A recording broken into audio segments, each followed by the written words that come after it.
Hello students, कैसे हैं? उम्मीद करता हूं अच्छे होंगे, बेहतर होंगे, स्वस्थ होंगे और अपनी तैयारी बिंदास तरीके से कर रहे होंगे। स्वागत है आपका गुप्ता क्लासेस यूट्यूब चैनल पर। इस लर्निंग प्लेटफॉर्म पर आप अलग अलग प्रकार की वीडियोस देख रहे हैं और ये सीरीज हमारी कंप्यूटर को समर्पित है। और जितनी भी आगामी परीक्षाएं हैं, चाहे वो कोई भी परीक्षा हो, चाहे वो बैंक हो, चाहे वो एसएससी हो, चाहे वो दिल्ली पुलिस हो, लेखपाल हो, पटवारी हो, ग्राम विकास अधिकारी हो, ट्रिपल सी का एग्जाम हो या DSSB का एग्जाम हो, सुपर टेट हो, कोई भी परीक्षा हो जहां कंप्यूटर आता है, ये सीरीज आपको हर जगह लाभ देगी। बस आपका एक ही कर्म है, एक ही फर्ज है, इस पूरी सीरीज का लाभ उठाएं और यहां से सवालों का लुत्फ उठाएं और 100% आपको सफलता मिलेगी। आइए चलते हैं आज की इस बदलती हुई दुनिया पर। और ये बदलती हुई दुनिया किस तरीके से काम करेगी, ये सब मैंने आपके सामने दिखाया है। कोई माउस को कीबोर्ड, क्योंकि बिल गेट्स साहब ने कहा है, बिल गेट्स साहब ने क्या कहा है, एक महत्वपूर्ण पॉजिटिव मोटिवेशन कोट कहा है, we are changing the world with technology.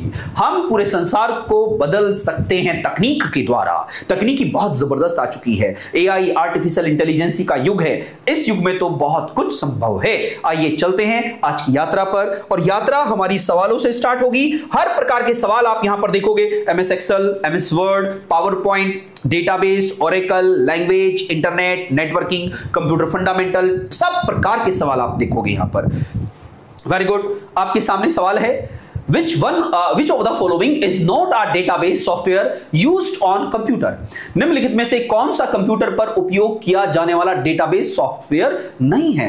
ये पूछ रहा है ऐसा कौन सा इसमें से ऑप्शन है जो कि डेटाबेस सॉफ्टवेयर नहीं है। डेटाबेस किसे कहते हैं? कलेक्शन ऑफ डेटा, जहां पर डेटा रखा जाता है फ्यूचर यूज के लिए। तो इनमें से ऐसा कौन सा सॉफ्टवेयर है जिसको आप डेटाबेस सॉफ्टवेयर नहीं कहते? ये चार ऑप्शन आपके सामने है, FoxPro, MS Word, MS Access और ओरेकल। हम सबको पता है यहां पर फोक्स प्रो, MS एक्सेस और ओरेकल, ये तीनों तो डेटाबेस सॉफ्टवेयर हैं। बट MS वर्ड एक वर्ड प्रोसेसिंग सॉफ्टवेयर है। ये MS वर्ड टाइपिंग के लिए यूज होता है, एडिटर के लिए यूज होता है, एडिटिंग के लिए यूज होता है। तो यहां पर MS वर्ड इस सवाल का सही जवाब आएगा।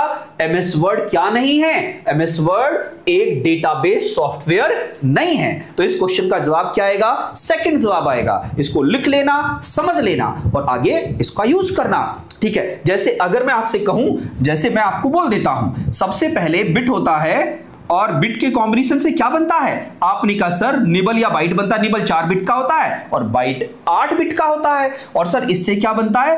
कैरेक्टर बनता है। कैरेक्टर का मतलब आप समझ गए होंगे, अल्फाबेट। और सर कैरेक्टर से क्या बनता है? बहुत सारे कैरेक्टर से मिलकर क्या चीज बन जाती है? सर यहां पर अगर मैं आपके सामने जवाब देने का प्रयास करूं तो क्या बनती है? तो सर टेबल भी बन जाती है। ठीक है, और टेबल के कॉम्बिनेशन से क्या बनता है? टेबल के कॉम्बिनेशन से क्या बनता है? सर डेटाबेस बनता है या DBMS बनता है, DBMS। और सर इसके कॉम्बिनेशन से क्या बनता है? सर RDBMS बनता है।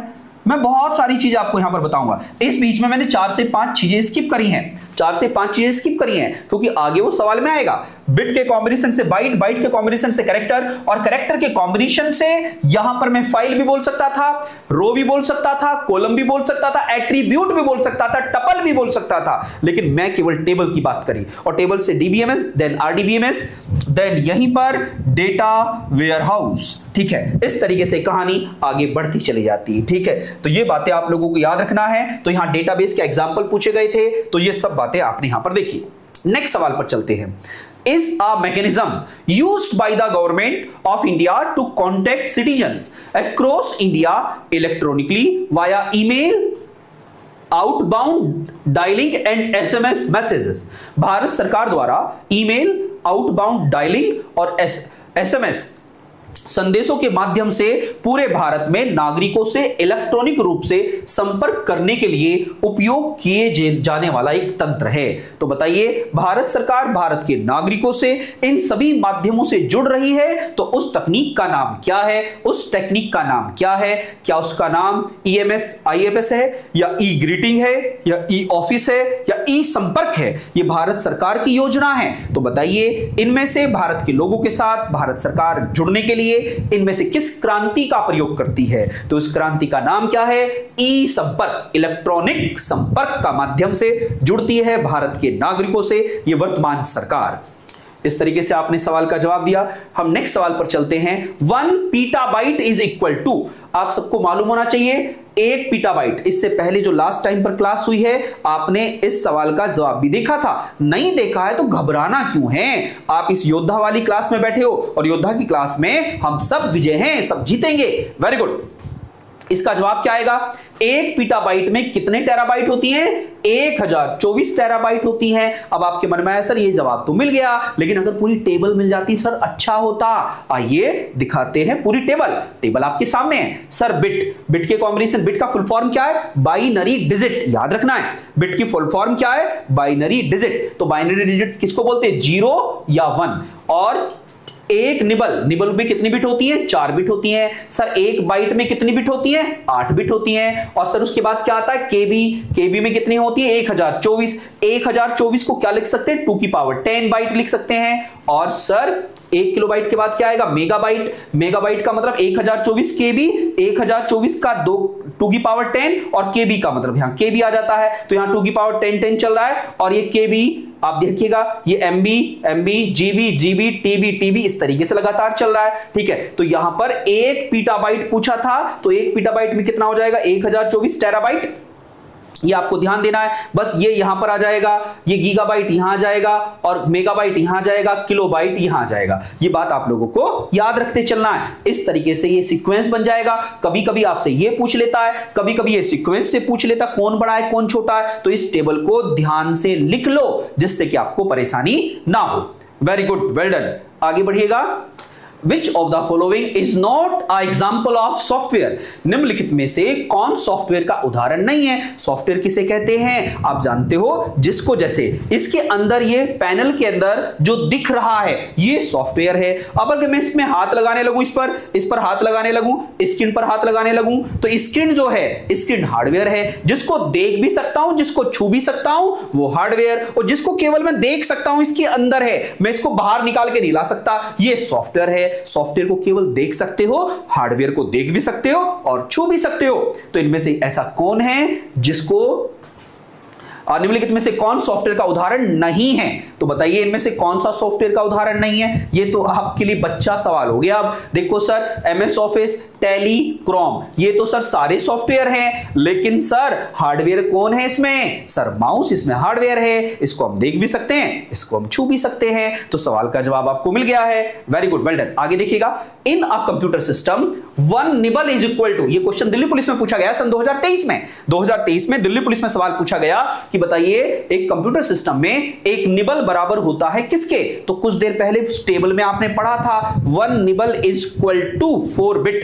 तो क्या होता है? एक निबल में 4 बिट होती हैं। Well done, very good. अब चलते हैं नेक्स्ट सवाल पर। How many computer generation are there? Computer की कितनी पीढ़ियां हैं? जनरेशन का मतलब है, जैसे कभी आपने नाम सुना होगा हम और आप जनरली अपनी 5 पीढ़ियों को देख पाते हैं। जैसे आप अपने आप से लगाइएगा, आप स्वयं, आप खुद हैं, एक जनरेशन तो आप हैं, आपके चाचा ताऊ, ठीक है, और बाबा दादा, ठीक है, चाचा ताऊ और बाबा दादा ये हो गए 2। फिर नीचे चलो, आपके बच्चे और बच्चों के बच्चे। तो जनरली 5 जनरेशन देख पाते हो। ऐसे ही हमारे कंप्यूटर में अभी तक केवल 5 जनरेशन, एक्सेप्शन की बात तो वहां लगे, जनरली केस में बता रहा हूं, सामान्यतः की बात कर रहा हूं, 5 जनरेशन। तो कंप्यूटर में कितनी जनरेशन है? सर 5 जनरेशन है, 5 पीढ़ियों की बात हो रही है। Very good, well done. बस याद रखना है इसको। आगे बढ़िएगा। इस डैश लगाए, वो पूछ रहा है यहां क्या आएगा, वो पूछता है यहां क्या आएगा, ब्लैंक है। Is a high level programming language for scientific and mathematical use. इनमें से 4 ऑप्शन में से वो कौन सी भाषा हाई लेवल लैंग्वेज है? देखो, high level language, low level language और मिडिल लेवल लैंग्वेज। कंप्यूटर के अंदर 3 प्रकार की भाषाएं हैं जिससे हम कंप्यूटर से कम्युनिकेट कर पाएं। कंप्यूटर के हार्डवेयर, सॉफ्टवेयर आपस में एक दूसरे से कम्युनिकेट कर पाएं, उसके लिए जो भाषाएं यूज होती हैं, प्रोग्राम जो बनते हैं, वो प्रोग्राम किस में बनाए जाते हैं? भाषाओं से बनते हैं। और उन प्रोग्रामों की कॉम्बिनेशन से सॉफ्टवेयर बनते हैं। ठीक है, तो कोई ना कोई तो भाषा का प्रयोग करते होंगे। तो कंप्यूटर में 3 प्रकार की भाषाएं हैं। पहली भाषा को बोलते हैं लो लेवल लैंग्वेज, और एक क्या होती है, हाई लेवल लैंग्वेज, और बीच में दोनों की बिचौलिया क्या होती है, मिडिल लेवल लैंग्वेज। ठीक है, लो लेवल लैंग्वेज, बीच में मिडिल, और थर्ड सबसे ऊपर हाई लेवल लैंग्वेज। ये बात समझ में आ गई आपको। अब इसमें सवाल है, जो लो लेवल लैंग्वेज है वो सिस्टम डिपेंडेंट होती है, वो सिस्टम पर निर्भर करती है। हाई लेवल लैंग्वेज क्या है, सिस्टम इंडिपेंडेंट लैंग्वेज है, सिस्टम पर वो निर्भर नहीं करती है। और जो मिडिल वाली है ना, वो दोनों की बिचौलिया है। ठीक, ये बात समझ में आई आपको। तो इनमें से पूछ रहा है वो कौन सी हाई लेवल लैंग्वेज है। अच्छा, यहां हाई लेवल लैंग्वेज के बारे में कभी कभी एक बात भी कह देते हैं, इंग्लिश लाइक लैंग्वेज, जिसका कोड इंग्लिश में लिखा हो, वर्ड सोर्स में, उसे आप हाई लेवल लैंग्वेज कहते हो। जैसे मैंने कहा इसमें एक लैंग्वेज है फोर्ट्रान। फोर्ट्रान की फुल फॉर्म क्या है, फॉर्मूला ट्रांसलेशन। ये कौन सी लैंग्वेज थी, ये एक साइंटिफिक और मैथमेटिकल यूज लैंग्वेज थी, जिसमें फॉर्मूले को ट्रांसलेट करते थे। जैसे एक लैंग्वेज है COBOL, common business oriented language. ये किसके लिए यूज होती है, कॉमर्शियली यूज होती है, व्यवसाय में यूज होती थी। ये भी हाई लेवल लैंग्वेज है। लेकिन इन हाई लेवल लैंग्वेज, सारी हाई लेवल लैंग्वेज हैं, लेकिन मैथमेटिकली कौन सी यूज होती है, फोर्ट्रान। अब आपको कि सर और भी हाई लेवल लैंग्वेज है, मैंने कहा हाँ है सर, एग्जांपल देना, तो यहां ध्यान देना। ये सभी हाई लेवल लैंग्वेज के उदाहरण हैं, ये सभी हाई लेवल लैंग्वेज के उदाहरण हैं। मैं आपकी संतुष्टि के लिए दो बात लिख देता हूं, केवल low level language, low level language ये दो हैं, ये दो हैं। एक को बोलते हैं मशीनी लैंग्वेज, मशीनी, या इसी का दूसरा नाम होता है बाइनरी लैंग्वेज। क्या होता है, बाइनरी। एक तो आपको ये याद रखना है, और दूसरा होता है असेंबली लैंग्वेज। क्या नाम होता है, असेंबली लैंग्वेज। बस इसे याद रखो। कंप्यूटर में लो लेवल लैंग्वेज केवल दो होती हैं, मशीन या बाइनरी, मतलब एक ही नाम है, और दूसरे का नाम असेंबली है। इन दो के अलावा जितनी भी लैंग्वेज कंप्यूटर में आप देखोगे वो सभी हाई लेवल लैंग्वेज होती हैं। बस इतनी बात याद रखो, ये सभी हाई लेवल लैंग्वेज के उदाहरण हैं, एग्जांपल हैं। बस लो लेवल लैंग्वेज के कौन है, ये हैं। आपने कहा बिचौलिया कौन है, जो लो लेवल लैंग्वेज और हाई लेवल लैंग्वेज के बीच में काम करे, उस लैंग्वेज का नाम है मिडिल लेवल लैंग्वेज, और उसका नाम होता है सी लैंग्वेज। क्या नाम होता है, सी लैंग्वेज। ये ध्यान देना है आप लोगों को, सी लैंग्वेज, ये मिडिल है। तो आपने क्या देखा, हाई, लो और मिडिल, ये सभी एग्जांपल आपके सामने आ गए। तो यहां पर लो का पूछे, लो बता देना, दो ही है, और मिडिल में एक बताना। इसके अलावा जो भी दिखे वो सब हाई लेवल लैंग्वेज के उदाहरण होते हैं। ये सारी बातें मुझे उम्मीद है आपको समझ में आ रही होगी। अगर ये सारी सीरीज आपको पसंद है तो यहां पर आप बहुमूल्य अपने कमेंट दीजिएगा। और इससे पहले भी आपके लिए काफी सीरीज आ चुकी हैं, जैसे आपको एनसीईआरटी पढ़ना है, अगर 6th क्लास से 10th क्लास तक की एनसीईआरटी बिल्कुल नई सीरीज जो आई है, न्यू एजुकेशन पॉलिसी 2020 के एनसीएफ 2023 के अकॉर्डिंग नई एनसीईआरटी सीरीज इकोनॉमिक्स की क्लास 6 से 10th पूरी बन चुकी है, बाइलिंगुअल हिंदी इंग्लिश में, आप उसे देख सकते हो। क्लास 6 का बिल्कुल नया इतिहास जो आया, हिस्ट्री, वो पढ़ चुका है, उसे देखिएगा एनसीईआरटी का। इसके अलावा बजट सीरीज पूरी अवेलेबल है, कंप्यूटर सीरीज पूरी अवेलेबल है, करंट अफेयर सीरीज आपके सामने पूरी है, और हिंदी सीरीज, हिंदी में जिसको पारंगत बनना है वो सीरीज भी आपके लिए उपलब्ध है। उन सभी सीरीज का लाभ उठाइएगा, आप 100% सफलता अर्जित करेंगे। वेरी गुड, आगे बढ़िएगा। Next, inventor of Bluetooth. तो यहां पर ब्लूटूथ के आविष्कारक कौन है, चार्ल्स सिमोनी, बिल गेट्स, या पॉल एलन, या जेब हॉटसन। वेल डन, बहुत बढ़िया जवाब दिया है। तो इसमें कौन है, जॉब हॉटसन ब्लूटूथ बनाने वाले थे। इन्वेंटर ऑफ ब्लूटूथ के फाउंडर कौन है, आज जानते हो बहुत सारे डिवाइस ब्लूटूथ से जुड़ी होती हैं, वायरलेस होता है, ठीक है, आप कहीं भी हो आसानी से कनेक्ट कर लेते हो एक दूसरे डिवाइस को। वेल डन, तो इसके फाउंडर का नाम पूछा था, मैंने आपको बता दिया। नेक्स्ट है, देखो कहां पर पूछा गया, आरआरबी 2021। आरआरबी 2021 का मतलब क्या, रीजनल रूरल बैंक 2021 का ये सवाल है। Which protocol is used for email transmission over the internet? Internet की फुल फॉर्म क्या है, इंटरनेशनल नेटवर्क। इंटरनेशनल नेटवर्क का मतलब पूरी दुनिया के सिस्टम एक दूसरे से कनेक्ट हैं। जब हम कोई अपना ईमेल भेजते हैं, मतलब ऐसे समझो इलेक्ट्रॉनिक लेटर भेजते हैं, तो उस लेटर के पीछे जो रखवाला चलता है, डाकिया चलता है, पोस्टमैन जाता है, क्योंकि जिसका लेटर है वहीं पहुंचे, बीच में कोई चोर उसे चुरा ना ले, तो उसको यहां पर कंप्यूटर की दुनिया में प्रोटोकॉल कहते हैं। क्या कहते हैं, प्रोटोकॉल कहते हैं। प्रोटोकॉल का मतलब है रूल एंड रेगुलेशन, जिससे कि मेरे महत्वपूर्ण लेटर को कोई ना पढ़ ले, तो उस रूल का नाम है, ईमेल के साथ जो रूल चलता है, SMTP। Simple mail transfer protocol. Simple mail transfer protocol एक प्रोटोकॉल होता है जो किस पर अप्लाई होता है, इंटरनेट की दुनिया में ईमेल पर अप्लाई होता है। और सर ये HTTP क्या है, HTTP is a master protocol, hyper text transfer protocol is a master protocol apply on WWW। आपने देखा होगा वर्ल्ड वाइड वेब, इससे पहले जो होता है वो क्या रहता है, HTTP। आपने देखा होगा ना ऐसे, और फिर आगे यहां पर एड्रेस लिखा रहता है, फिर ऐसे लिखा रहता है। ये पूरा URL एड्रेस ऐसे बनता है, ये URL एड्रेस ऐसे ही बनता है। तो HTTP किस पर अप्लाई होता है, WWW वर्ल्ड वाइड वेब पर यूज होता है, मास्टर प्रोटोकॉल है। फाइल ट्रांसफर प्रोटोकॉल, फाइल जब एक दूसरे से ट्रांसफर करते हो FTP काम करता है। इस तरीके से आपने सवाल का जवाब देखा। अब हम आगे बढ़ते हैं नेक्स्ट। ये मैंने आपको बता दिया है, वो सारी बातें ऑलरेडी कर चुका हूं। देखो ईमेल का फाउंडर कौन है, Ray Tomlinson invented email as we known as 1971 when he was working for a company that worked in defense technology research। जब डिफेंस टेक्नोलॉजी रिसर्च में काम कर रहा था उस समय रे टॉमिल्सन नाम के व्यक्ति ने पहला ईमेल भेजा था। ठीक है, वेल डन। आगे बढ़िएगा। हैकर, अब ये हैकर शब्द की दुनिया में हैकर का मतलब क्या है। The term hacker was originally associated with which the following. अब देखिएगा SSC CGL 2017 में सवाल पूछा गया, ये SSC CGL 2017 का सवाल है। तो हैकर पहले मूलतः फंडामेंटल किसके लिए यूज हुआ था, जब स्टार्टिंग में आया हैकर वर्ड, तो हैकर वर्ड किसी इंटेलिजेंट व्यक्ति को बोला जाता था पहले कि भाई इसमें बहुत दिमाग है, किसी भी चीज को हैक कर लेता है, इसमें एक्स्ट्रा ऑर्डिनरी माइंड है, ये किसी भी चीज को तुम इसे रखो ये उसको कोड को ओपन कर देगा। स्टार्टिंग तो यहां से हुई थी और उसके बाद इसके दो प्रारूप हुए, एक एथिकल एक अनएथिकल। जो अनएथिकल हैकर होता है वो चोर होता है और एथिकल का मतलब वो सिपाही होता है। सिपाही, चोर सिपाही समझ गए ना। एथिकल का मतलब जो मूल क्या अच्छी तरीके से काम करता है, चोर को पकड़ता है वो पुलिस है, ठीक है, और अनएथिकल चोर है। तो इस तरीके से हैकर दो पार्ट्स में टूट गए, दोनों में दिमाग है।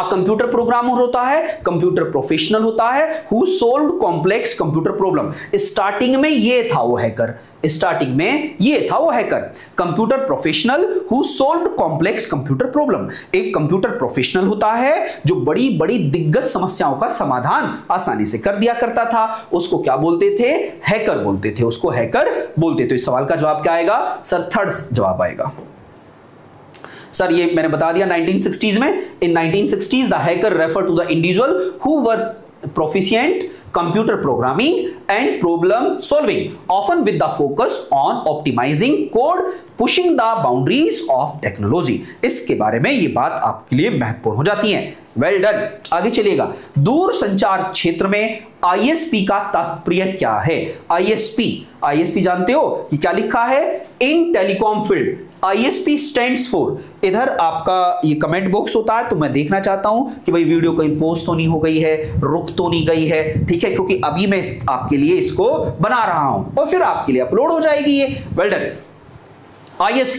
ISP का मतलब क्या होता है, इंटरनेट सर्विस प्रोवाइडर। जो इंटरनेट की सर्विस को प्रोवाइड करे उसे ISP बोलते हैं। ISP दो प्रकार के होते हैं, सरकारी ISP, government ISP। Government ISP का मतलब जैसे BSNL, MTNL सुना होगा ना आपने, भारत संचार निगम लिमिटेड, ये सरकारी है। अब प्राइवेट ISP कौन होते हैं, जैसे एयरटेल, जियो, वोडाफोन आइडिया, ये क्या हैं, ये प्राइवेट कंपनी है जो इंटरनेट की सर्विस प्रोवाइड करती हैं। तो ISP का फुल फॉर्म क्या है, इंटरनेट सर्विस प्रोवाइडर। इस तरीके से सवाल का आपने जवाब देखा है। अब हम चलते हैं नेक्स्ट सवाल पर। Which of the following websites is not related to education? इनमें से कौन सा ऐसा URL एड्रेस है जो कि या वेबसाइट का एड्रेस है। वेबसाइट का एड्रेस को URL एड्रेस भी बोलते हैं, ये याद रखना है आपको। यूनिफॉर्म रिसोर्स लोकेटर मतलब जो यूनिक एड्रेस हो, ठीक। तो इनमें से कौन सा ऐसा है जो एजुकेशन फील्ड से संबंधित नहीं है। तो आप एक बात देखिएगा, WWW NCERT, भाई एजुकेशन से संबंधित NCERT तो इग्नू तो आप जानते हो ओपन यूनिवर्सिटी है। आपने कहा सर ऑनलाइन SBI, अरे ऑनलाइन SBI तो सर ये तो SBI बैंक का है, अगर मुझे कोई बैंक अकाउंट खुलवाना हो तो उसके लिए है। सर ये एजुकेशन से डायरेक्ट रिलेटेड नहीं है। सर एजुकेशन वाली तो एजुकेशन की है ही, तो इसका मतलब इसका ऑप्शन क्या आएगा सर, थर्ड ऑप्शन आएगा। अब ध्यान देना, CHSL में पूछा गया सवाल है। कहां पूछा गया था, CHSL 2023 का ये सवाल है, ठीक है, मैंने आपके सामने रख दिया है। Well done, very good. आगे बढ़िएगा नेक्स्ट। सर निम्नलिखित में से कौन सी प्रोग्रामिंग भाषा नहीं है? Which of the following is not a programming language. मतलब अब देखो कहां पूछा गया, एसएससी मल्टीटास्किंग 2018 में, एसएससी मल्टीटास्किंग 2018 में सवाल पूछा गया, इनमें से डायरेक्ट कौन सी ऐसी है जो डायरेक्ट प्रोग्रामिंग लैंग्वेज नहीं है, डायरेक्ट प्रोग्रामिंग लैंग्वेज नहीं है। तो ध्यान देना यहां पर क्या आ जाएगा, देखो ये लास्ट में सी प्लस प्लस, पाइथन, जावा, ये तो प्रोग्रामिंग लैंग्वेज डायरेक्ट है, लेकिन सवाल जो पूछा गया उस नजरिए से जवाब देंगे, उस हिसाब से hyper text markup language direct programming language नहीं है। यहां पर क्या आएगा, इस सवाल का जवाब ए आता। ठीक है, अगर यहां एक ऑप्शन आता इनमें से कोई नहीं, तो मैं इनमें से कोई नहीं लगाता, लेकिन अब सवाल चारों में से जवाब देना है, तो यहां पर HTML को आपको जवाब देना था। देखो परीक्षा क्या, MTS, वहां पर इतना बढ़िया सवाल पूछ लिया आपसे, वेरी गुड। आगे चलेगा नेक्स्ट, ENIAC स्टैंड्स फॉर। अब देखो ENIAC ये वर्ल्ड का पहला इलेक्ट्रॉनिक कंप्यूटर था, ये वर्ल्ड का फर्स्ट इलेक्ट्रॉनिक डिवाइस था, तो इसका फुल फॉर्म क्या जाएगा, तो electronic numerical integrator and computer, ये वर्ल्ड का फर्स्ट इलेक्ट्रॉनिक कंप्यूटर था। ये बात आप लोगों को याद रखना है, इसका फुल फॉर्म क्या आएगा, A option.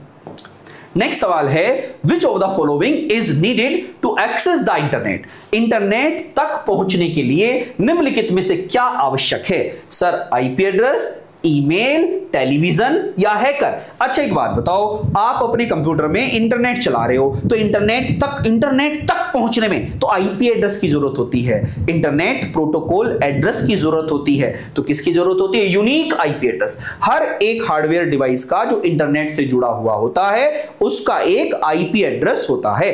IP address, IP version क्या होते हैं, V4 और V6, 32 बिट का और 128 बिट का ये वर्जन होते हैं, इसे हम आगे पढ़ेंगे। यूनिकली आइडेंटिफाइड डिवाइस के लिए होता है, जो इंटरनेट पे डिवाइस लगी रहती है, जुड़ी रहती है, उस हर डिवाइस का एक आईपी एड्रेस होता है। ठीक है, इस तरीके से सवाल का जवाब क्या आया, ये मुझे ये बताओ, क्या इस क्लास से आप कुछ, देखो आपको बहुत कुछ तो आता है, ये 100% बात है, लेकिन कुछ ना कुछ तो नया सीखने को मिला ही होगा, ऐसा मुझे पूरी उम्मीद है। अब जितनी भी आगामी परीक्षाएं हैं, इन सभी क्लास का आपको 100% लाभ मिलेगा, बस आपको क्लास लगातार देखते चलना है। अब मैं अपनी वाणी को ही पर विराम देता हूं। इस महत्वपूर्ण पॉजिटिव मोटिवेशन कोट है ये भी, आप देखिएगा, इंटरनेट की दुनिया में आपका स्वागत है। अब हम मिलते हैं नेक्स्ट क्लास में, तब तक के लिए जय हिंद, जय भारत।